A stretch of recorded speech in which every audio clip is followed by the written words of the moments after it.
Buenos días, gracias por sumarse a un nuevo APIBB Presenta. Primero, para quienes no lo saben, les cuento que APIBB es una asociación sin fines de lucro que representa a los profesores de inglés de Bahía Blanca y la zona. Desde su comienzo, hace más de 40 años, tuvo, entre otros objetivos, capacitar y mantener informados a sus socios. En la actualidad, se encuentra abocada a entablar vínculos con los diferentes actores y sectores de la comunidad. El tema de hoy es experiencias con ESI en la clase de inglés. La serie estará acompañada esta vez por amigas, Agustina, Geraldina, Karina y bueno, Jessie, quien por motivos de salud no va a poder acompañarnos en esta charla. Les pedimos por favor que silencien su micrófono y utilicen el chat para cualquier pregunta que quieran hacernos. Así que, bueno, creo que empieza Sherry, ¿no? Muchas gracias, Karina, y bienvenidas a todas quienes creo que somos mujeres. Esta parte será en español porque, bueno, ya van a entender, porque he tomado ciertas partes del marco legal que respalda o que está detrás de la ESI para hacer una mínima introducción para que veamos dónde estamos situadas, qué leyes nos amparan, qué leyes nos protegen y qué leyes regulan y establecen lo que estamos trabajando nosotras en las escuelas. Justamente la idea de que toda educación es sexual tiene que ver con eso. Actualmente tenemos la ESI desde hace 15 años que rige ese aspecto de nuestra enseñanza y de la educación, pero antes, o sea, previo a la existencia de la ESI había, estaba implícita, ¿no?, la enseñanza esta sexual, pero siempre hubo una enseñanza sexual distinta, ¿verdad? Los aspectos relacionados con la educación sexual siempre están presentes de una manera u otra.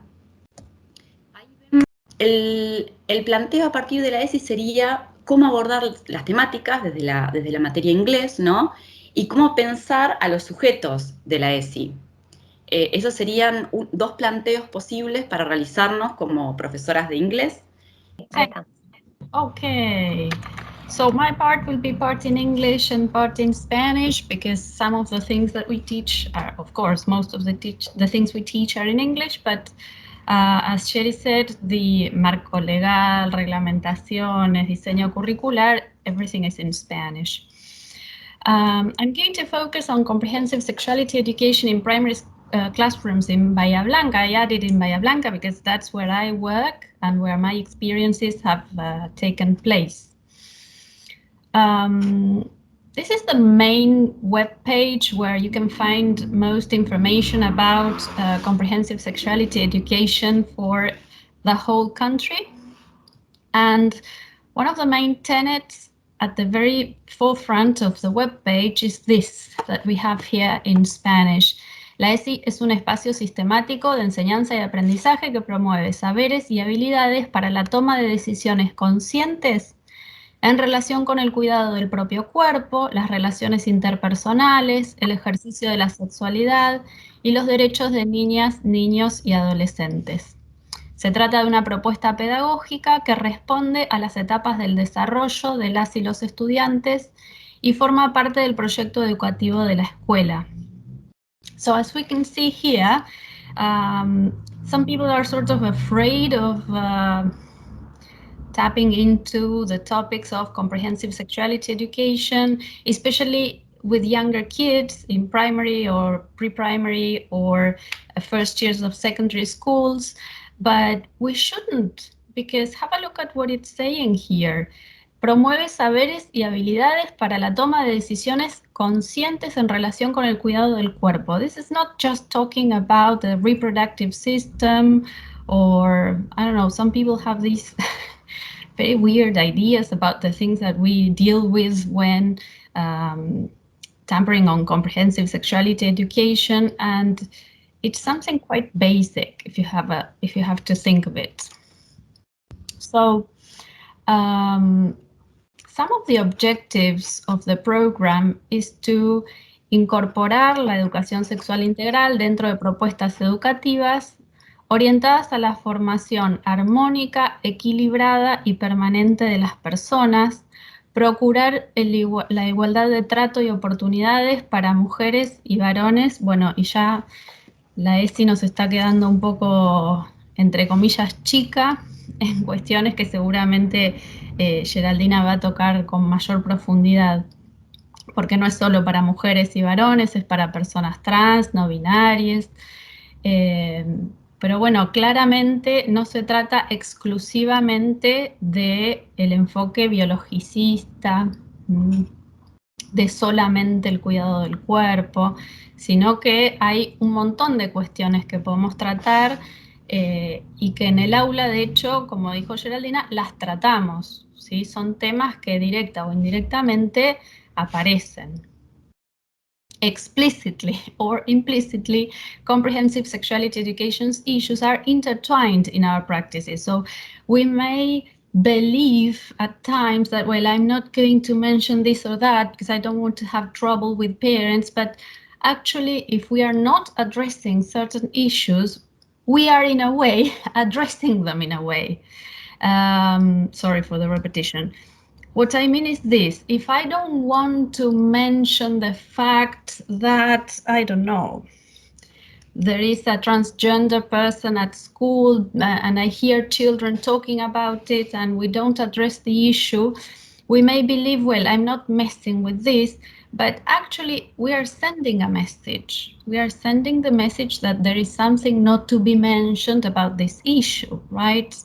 And these are the things that the law points out and says, well, we have to make conscious decisions, okay? And our decisions are going to influence the way in which certain rights, human rights, are going to be respected or not.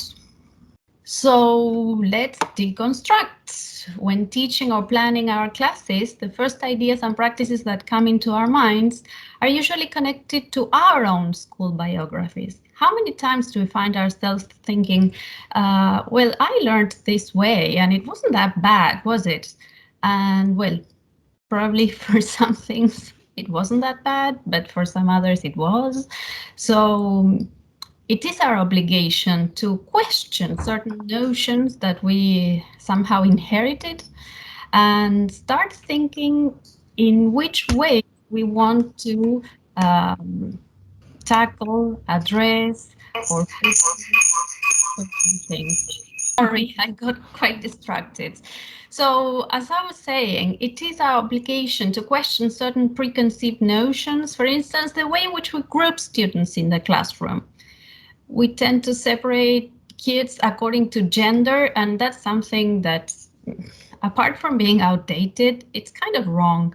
So let's question these things. Let's think why we do them, because I insist, we may think, well, but in my time it was done that way and nothing wrong happened. And well, we may make someone not feel welcome, right? We make someone feel bad, and that's not something that could happen at school or should happen at schools.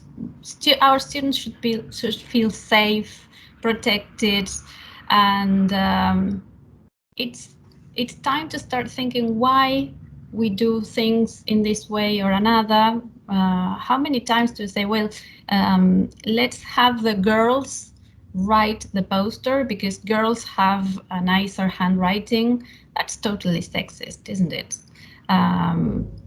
It has to do with an ability and not with a gender thing. So that's not a way of assigning tasks at school. So let's start deconstructing those notions and accepting everyone, giving everyone room to participate in the way they want.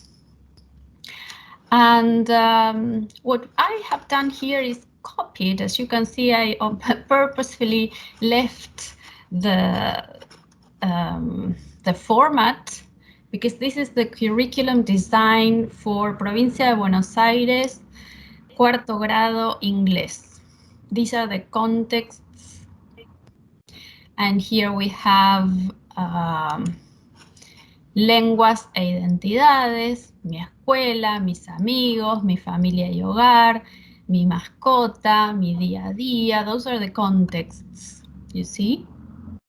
And so, going back to the objectives of the CSE program, we might bear in mind that we try to keep fair treatment and equal treatment for everyone, and developing a harmonious, permanent education in people. So,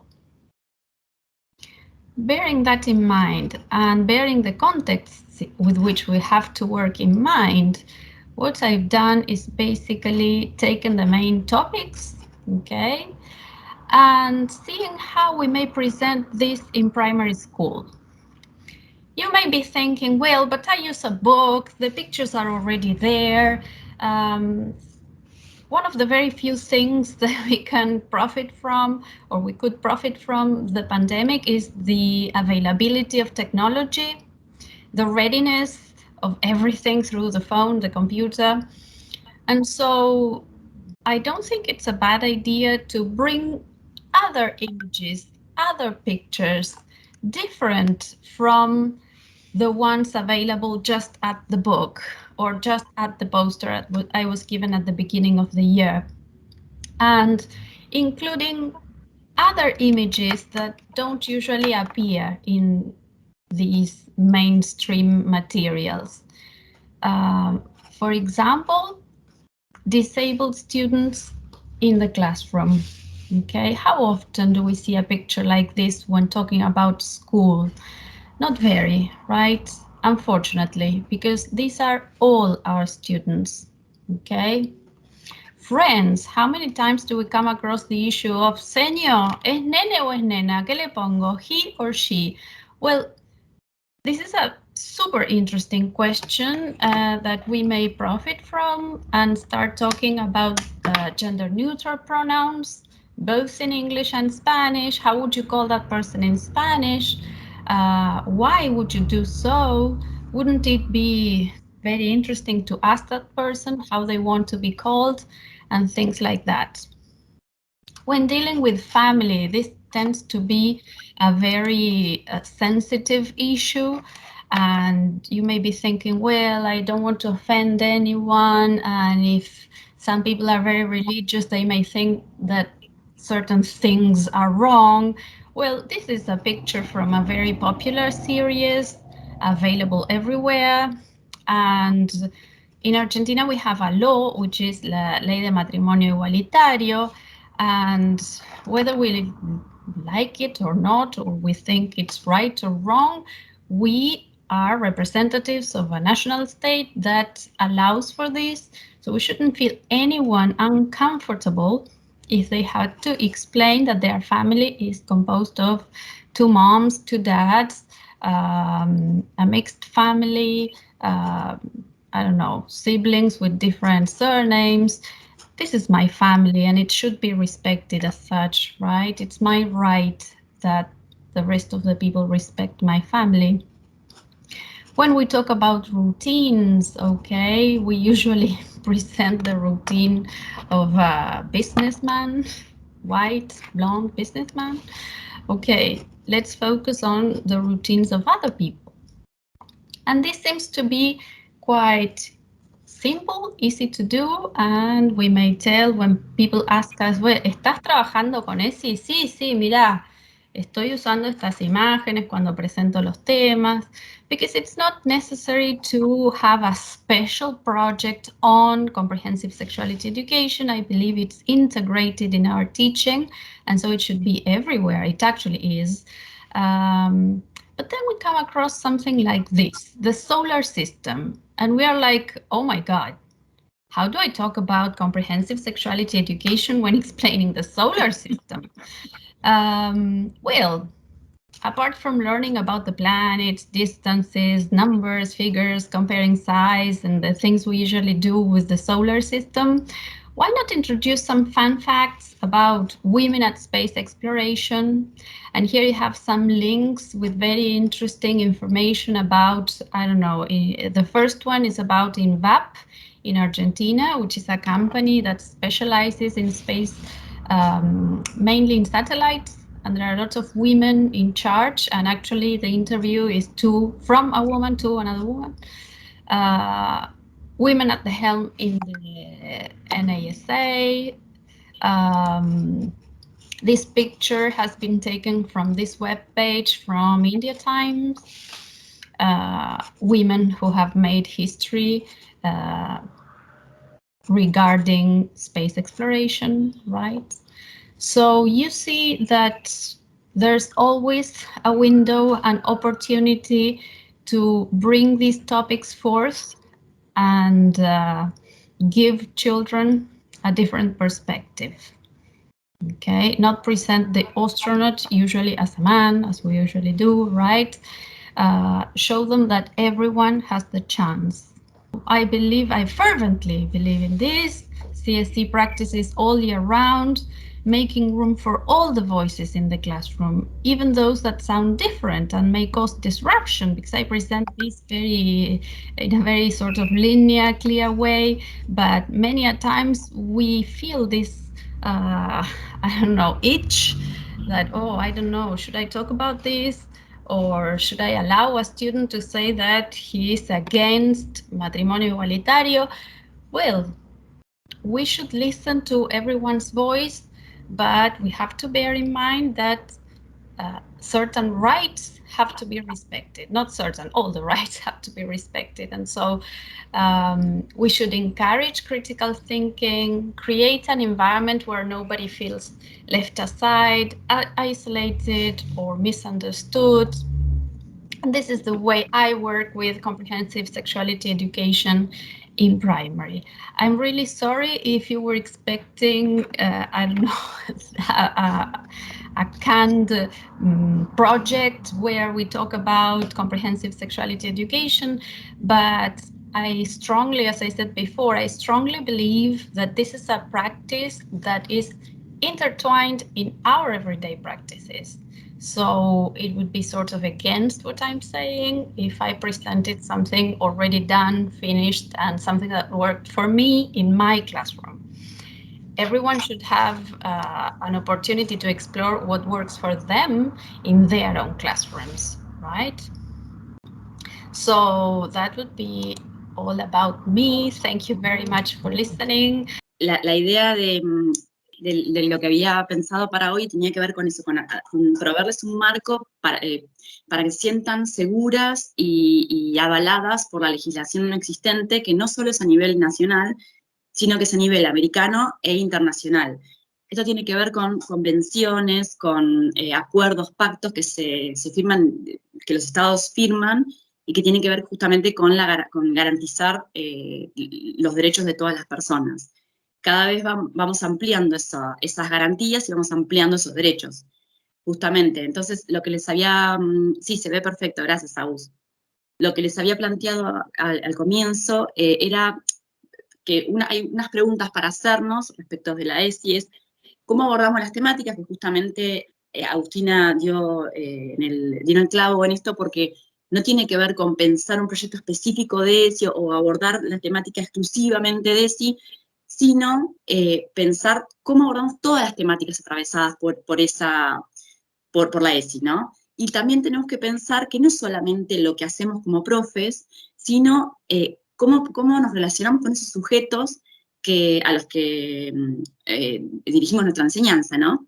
Por eso entonces pensaba que sería importantísimo que problematicemos las formas en que las instituciones en las que trabajamos, y nosotras mismas, participamos en la producción de los cuerpos sexuados. Y ustedes me dicen, no, pero yo no tengo nada que ver con eso. Sí, sí.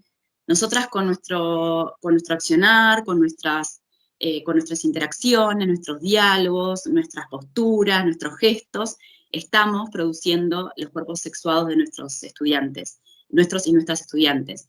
Entonces, al ponernos a pensar eso, decimos, bueno, pero ¿qué cuerpo estamos normalizando? Primero tengo que darme cuenta de que eso es así, ¿no? De que con mi accionar y con todo lo que está alrededor estoy haciendo esto. Bueno, ¿qué cuerpo estoy normalizando? ¿Qué cuerpo hago normal? ¿Desde qué prácticas, con qué actividades, con qué unidades, con qué libros de texto estoy haciendo esto? Y en nuestras clases y en mi comportamiento en la institución, ¿no? Bueno, entonces, así les decía, lo del marco legal, esta reglamentación, o sea, es reglamentación, por supuesto, pública, ¿no? Obviamente, son leyes y declaraciones, pero la extraje, la resumí, la extraje de una charla dada por Pao Rafeta, que recomiendo que sigan en las redes, porque es una persona muy formada en historia y además en ESI específicamente. Entonces, bueno, esa combinación es muy interesante. Bueno, la Declaración Universal de los Derechos Humanos, allá por 1948, dice que todos somos iguales ante la ley y tenemos derecho a igual protección ante la ley, ¿no? A igual protección contra la discriminación que infrinja la declaración y con toda provocación a tal discriminación, perdón. También dice que toda persona tiene derecho a la educación, esto en 1948, ¿no? Y que esta educación tendrá por objeto el pleno desarrollo de la personalidad humana y el fortalecimiento del respeto a los derechos humanos y a las libertades fundamentales. Estamos hablando de una declaración de mediados del siglo pasado que ya establece una base fundante para lo que luego fueron las leyes posteriores. Y esto es, por supuesto, es universal, ¿no? Los estados firmantes se responsabilizan. Les comento sobre la Convención Americana sobre Derechos Humanos. Esto ya es de 1969, en el Pacto de San José de Costa Rica. Y acá, en la misma línea, también los estados partes en la Convención se comprometen a respetar los derechos, libertades, garantizar libre y pleno ejercicio a toda persona, sin discriminación de raza, color, sexo. Y fíjense, importantísimo lo que sigue. Para los efectos de esta convención, persona es todo ser humano. Fíjense que me se pone la piel de gallina pensar que en 1969 fue necesaria esa aclaración para poder contraponer las leyes o para poder establecer claramente quién es persona. Persona es todo ser humano. No son los hombres solamente, no son las mujeres solamente, es todo ser humano. ¿Sí? Y ahí, bueno, es un poquito más inclusivo, ¿no? Después habla del derecho al respeto de su honra, reconocimiento de su dignidad, ¿sí? Y después, bueno, la protección de la ley contra esas injerencias que dice más arriba, y que todos somos iguales ante la ley y tenemos derecho a igual protección. ¿Sí? Eso plantea esta convención americana firmada por nuestro Estado, por supuesto. Les comento sobre la ley 23.598 del año 88, que ya habla sobre los actos discriminatorios, y plantea que quien arbitrariamente impida, obstruya, restrinja o de algún modo, menoscabe el pleno derecho sobre bases igualitarias de los derechos y garantías fundamentales reconocidas en la Constitución Nacional, será obligado, a pedido del damnificado, a dejar sin efecto el acto discriminatorio. Es decir, ya establecemos que los derechos que están en la Constitución Nacional deben ser respetados, y si se infringe eso, hay una ley que te dice que vos podés solicitar que se retracte, bueno, y juicio, ¿no? Bueno, y aclara, por supuesto, qué tipo de actos discriminatorios pueden existir, ¿no? No es una lista exhaustiva, por supuesto. En la Convención de los Derechos del Niño, fíjense que acá veníamos hablando de las personas, de los seres humanos, y acá hacemos un zoom in porque evidentemente los estados se dieron cuenta de que había ciertas minorías o ciertas personas que necesitaban una atención específica, una atención particular. Entonces, los estados se dieron cuenta de que necesitábamos derechos exclusivamente, no solo que sean para todos los seres humanos, sino exclusivamente para niños y niñas. Por eso, en 1990 se firma esta convención que dice que los estados partes respetarán los derechos enunciados en la presente convención y asegurarán su aplicación a cada niño sujeto a su jurisdicción sin distinción alguna, independientemente del sexo. Y dice también que tomarán todas las medidas apropiadas para garantizar que el niño se vea protegido, ¿no? Fíjense, esto es en 1990. En la siguiente diapositiva, seguimos con la misma convención, ¿no? Y tienen que ver con, el foco es en el niño y la niña, y habla de que se atenderá el interés superior de este niño y esta niña, se comprometen a asegurar la protección, el cuidado que sean necesarios para su bienestar, y también dice que tiene que asegurar que las instituciones, servicios y establecimientos encargados del cuidado o la protección de los niños cumplan las normas establecidas por las autoridades competentes. En el artículo 16 habla, por supuesto, de la no discriminación, de injerencias arbitrarias o ilegales en su vida privada, bueno, a la protección de la ley contra esas injerencias, y en el artículo 28 reconoce el derecho a la educación, ¿sí? Y fíjense que ya dice en 1990 que hay que adoptar medidas, o sea, que los estados tienen que adoptar medidas para fomentar la asistencia regular a las escuelas y reducir las tasas de deserción escolar. Esto ya con una obligatoriedad en la educación, ya no estamos hablando de principio del siglo XX, estamos hablando de fines del siglo XX, y aún así la convención tiene que explicitar esto, ¿no? Como para que prestemos atención. Nos vamos a 1994 y tenemos que hacer foco en la Constitución nuestra, ¿no? Que en 1994, en su artículo 16, dice que todos los habitantes son iguales ante la ley, para empezar, ¿no? Y en la Constitución de la Provincia de Buenos Aires dice que la provincia no admite distinciones, discriminaciones ni privilegios por razones de sexo, raza, religión, nacionalidad, etcétera, ¿no? Características físicas o cualquier otra condición amparada por las normas constitucionales. Fíjense que dice que es deber de la provincia promover el desarrollo integral de las personas, garantizando la igualdad de oportunidades y la efectiva participación de todos en la organización política, económica y social. 1994. Esto creo que también sienta las bases para lo que luego sucedió, ¿no? En la ley 26.061 del año 2005, que establece la protección integral de los niños, de los derechos de niños, niñas y adolescentes, ahora ampliamos un poquito más e incluimos una división, ¿no? Niños, niñas y además adolescentes, habla de interés superior del niño, niña y adolescente, que es la máxima satisfacción integral y simultánea de los derechos y garantías reconocidos en esta ley.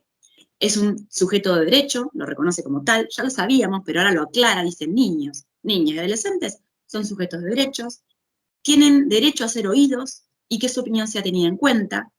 Y lo importante de esta ley es que dice que cuando exista conflicto entre los derechos e intereses de las niñas, niños y adolescentes, y otros, ¿no? Prevalecen sí o sí los primeros. Es decir, si hubiese, imagínense, un conflicto determinado en la institución educativa, en la cual se está vulnerando o no se está teniendo en cuenta un derecho, y el adulto quiere imponer su derecho por sobre el del niño o la niña, bueno, prevalece, lo establece esta ley, el derecho del niño o la niña. Eso es importantísimo porque a veces nosotros vemos cómo se vulneran los derechos, bueno, pues la ley indica que no puede ser así. La ley 26.206 del año 2006, la ley de educación nacional, establece que la educación y el conocimiento son un bien público y un derecho personal, social, garantizados por el Estado, y dice también que la educación brindará las oportunidades necesarias para desarrollar y fortalecer la formación integral de las personas a lo largo de toda su vida, promover la capacidad de definir su proyecto de vida, bueno, y basado en estos valores que establece nuestro país, ¿no? Paz, solidaridad, libertad, igualdad, respeto a la diversidad, justicia, etc. La ley que ya nombró Agustina, que es la 26.150 del año 2006, ya cumplió 15 años, es la Ley de Educación Sexual Integral, que probablemente ustedes ya conozcan. Entonces, lo que voy a subrayar de esta ley es que la educación sexual integral articula aspectos biológicos, psicológicos, sociales, afectivos y éticos. Entonces, pensemos nosotras, profesoras de inglés, ¿qué aspecto en nuestras clases, qué aspecto de esos podemos desarrollar en nuestras clases desde una actividad, desde la planificación de un proyecto, desde la planificación de una unidad, e incluso cuando nos imponen el uso de algún libro de texto, ya sea en una escuela, ya sea en una institución como un instituto de inglés? Bueno, ¿cómo podemos transformar eso que nos viene dado, eso que a veces nos viene impuesto, para justamente hacer valer y garantizar esto que estamos hablando? ¿Qué podemos hacer nosotras con nuestra inteligencia, creatividad e imaginación para hacer esas mínimas transformaciones necesarias para justamente garantizar el desarrollo integral de estos sujetos a quienes les estamos enseñando, ¿no? Habla de derecho a la identidad de género de las personas. Esto ya es un avance también muy amplio del año 2012, la ley 26.743. Lo interesante de esta ley es que define qué es género y lo diferencia o nos posiciona a nosotros como país y como Estado de manera diferente frente a otros, porque dice que se entiende por identidad de género a la vivencia interna e individual del género, tal como cada persona la siente, la cual puede corresponder o no con el sexo asignado al momento del nacimiento, incluyendo la vivencia personal del cuerpo. Esto es importantísimo, incluso Rafeta y otras autoras o autores que hablan sobre la ESI plantean que en realidad lo que nos asignan en el nacimiento no es el sexo, porque el médico o la médica solo ve nuestro genital externo, sino lo que nos está asignando es un género directamente, ¿no? Entonces, el punto es que lo que establece esta ley es que se entiende por identidad a la vivencia individual de cada persona. En otros países, a diferencia de nuestra ley, se le exige a esa persona, si quiere cambiar de género, que haga cambios en su fisionomía, es decir, que se opere, por ejemplo. Y en otros países directamente esta ley no existe, ni hablar, por supuesto. Lo interesante también es que esto puede involucrar la modificación de la apariencia o función corporal a través de medios farmacológicos, quirúrgicos o de otra índole. Fíjense que dice puede involucrar, es optativo, siempre que ello sea libremente escogido. Incluye otras expresiones de género, esto también es interesante, no está incluido en otras leyes, como vestimenta, modo de hablar o modales. En la siguiente diapositiva, les comento, no se los voy a leer, pero les comento que para que no queden dudas, la ley da en detalle cómo debemos proceder para no vulnerar esos derechos de las personas que están atravesando procesos de cambio de identidad, de género, y es muy clara, entonces las invito a leerla luego, porque para evitar violar o no garantizar sus derechos. Si quieren que se los resuma, como tenemos que garantizar el derecho niño, niña o adolescente, si esa persona está atravesando un proceso, tenemos que escucharlas atentamente y hacer, dentro de la medida de nuestras posibilidades, lo que esa persona quiera. Es decir, si esa persona se quiere llamar Juan, o se quiere llamar Juana, debemos nombrarla como esa persona quiere y no como figura en la lista. Por ejemplo, es un derecho de esa persona, no es un capricho. Y aún la edad que sea, ¿cierto? Tenga 3 años, tenga 4, es decir, sea en jardín de infantes, sea en primaria, sea en secundaria, sea en superior, debemos respetar ese derecho sí o sí. Situaciones sexuadas, siempre. Lo importante sería pensarla desde una perspectiva, por supuesto, para nosotras, ¿no? Para los presentes que estamos hablando, y supongo que quienes están acá también coincidirán con nosotras, sería pensarla desde una perspectiva de género, es decir, que incluye las identidades diversas que existen en nuestra sociedad, por un lado, y por otro, pensarla con perspectiva de derechos, porque nosotros debemos, como dijo ya Agustina, somos empleados de un Estado, y debemos, empleados y empleadas, y debemos garantizar esos derechos, los que nombré y los que están, ¿no?, dentro de esas leyes que les nombré. Muchas gracias y gracias por la escucha atenta. Gracias, Sherry.